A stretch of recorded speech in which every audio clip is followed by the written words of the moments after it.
Thanks, Edward. Here with me now is Marcus Lemonis. I want to talk about what the president's going to say today in Georgia. Can we have Lydia debate Hakeem Jeffries first? I just want to pay to see that happen when he says silly things like that. That would be good, wouldn't it? It would be great. There's a lot to say in response to him. Yeah, We can carve out 30 seconds at some point during the show. Okay. What do I want to hear? Well, the president keeps on saying that this is the best economy you've ever seen.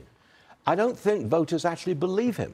Well, they should believe certain parts of it. It is true that the economy and capital expenditures are up. It is true that manufacturing is coming back to the U.S. It is true that inflation has subsided. It is true that tax refunds are bigger. There's a couple of reasons why. Those things are true. But I think what voters want to hear, and what I would tell the president is, let's acknowledge all the wins, but let's also point out the fact that there are some things that are also true that aren't great yet. And when you can say to people, a lot of things are good, but here are the things that I'm going to acknowledge aren't right yet. That usually builds trust, and I think right now people aren't trusting some of the exaggerations that they may hear, even when he's kidding. That's something our president rarely does. When he's kidding, right? He's Okay. kidding. All right. Saw this article in the Wall Street Journal. People over the age of 65 have a large share of the country's wealth. Okay, that was a Wall Street Journal That's story. you, by the way. That is me, as Yeah, a matter of fact. so Yes, it quick. is. But they have a large share of the wealth because baby boomers have been investing all these years in a bull market. What's wrong with that? It says, you know, you're over 65, you own the economy, you've got a big chunk of all the wealth, as if that's really bad.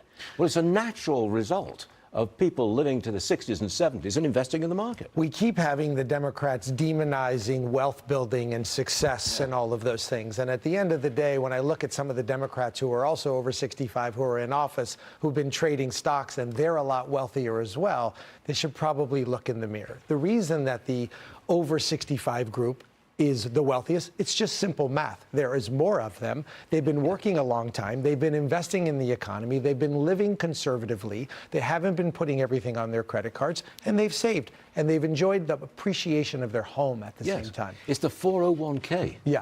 I mean, and what their is it, house. 80 million people have a 401k. Those who are in their 50s and 60s and 70s, they've been paying into it for a few years. Correct. They're doing really well. Correct. And they bought houses with cheap mortgages during the pandemic, and that's gone straight And up. they don't lever up. It's not our fault. It's just not our fault. It's nobody's fault.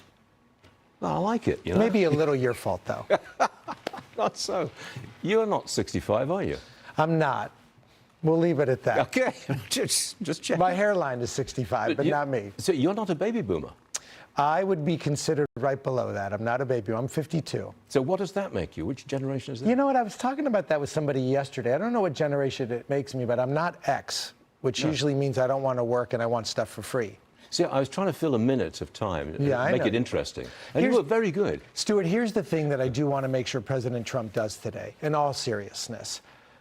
People are concerned about affordability, and we hear about the have and the have-nots, and the wealthy getting wealthier and the poor getting poorer. do. That isn't always true.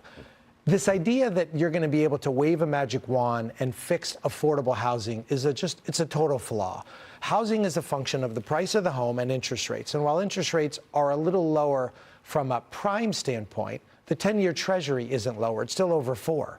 Yep. So it's not going to change that. The only way to have affordable housing is to build houses smaller and further away from the center of population. That's what ultimately has to happen. You're not going to have any other mechanism that's going to change it. You know, for a youngster like you, you make a lot of sense. That's right. Well done, Marcus. Well Thank done. you.